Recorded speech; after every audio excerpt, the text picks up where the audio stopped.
ingat, masih peduli, masih mendoakan, masih ngontak, itulah silah namanya. Di setiap keadaan kita masih terkoneksi.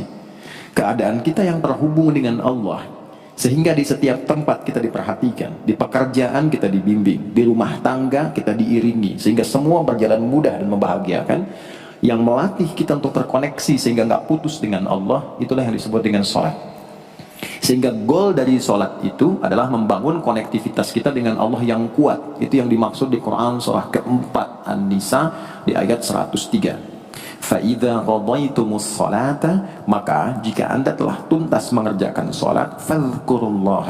Ukuran keberhasilan sholat anda itu ketika anda merasakan konektivitas dengan Allah mulai nyambung. Qiyaman, jalannya ingat Allah.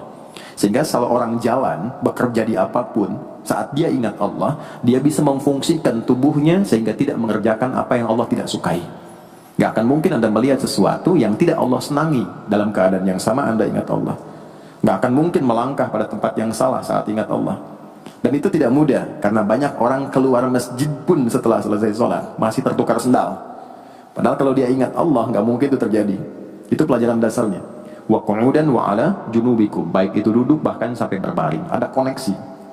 Nah, jadi singkatnya, sholat itu semua gerakannya, semua bacaannya, dari mulai kita bertakbir sampai kita salam, bacaan yang mengiringi, itu bukan sekedar gerakan hampa makna, formalitas kita bergerak dan berakhir, bukan sekedar membaca bacaan yang tidak ada isinya, tapi semua bimbingan bagaimana kita diajarkan langsung oleh Rasulullah bisa mengoneksikan lewat gerakan dan bacaan itu tersambung kepada Allah, sehingga feedbacknya semua apa yang kita bacakan dijawab oleh Allah. Semua gerakan yang kita lakukan ini hakikatnya bimbingan tentang inti kehidupan kita. Jadi di sholat itu ada bacaan, ada gerakan, ada hikmah, ada maknanya semua. Jadi bukan kita takbir begini hampa saja, tidak. Kenapa mesti begini? Kenapa tangan yang kanan menutup yang kiri? Kenapa bacaannya setelah itu ada iftitah, ada al-fatihah? Itu ada maknanya.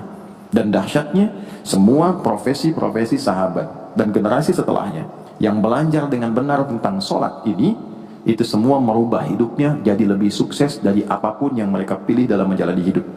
Dan yang paling hebat, itu yang menjadikan Nabi mendapat perintah pertama bukan zakat, bukan haji, bukan umrah, bukan puasa, tapi sholat.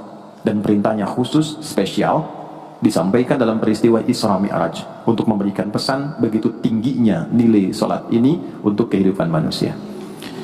Mohon izin maaf bagi teman-teman yang baru bergabung, supaya tidak banyak mengulang, teman-teman bisa cek kembali di pelajaran sebelumnya. Kita kemarin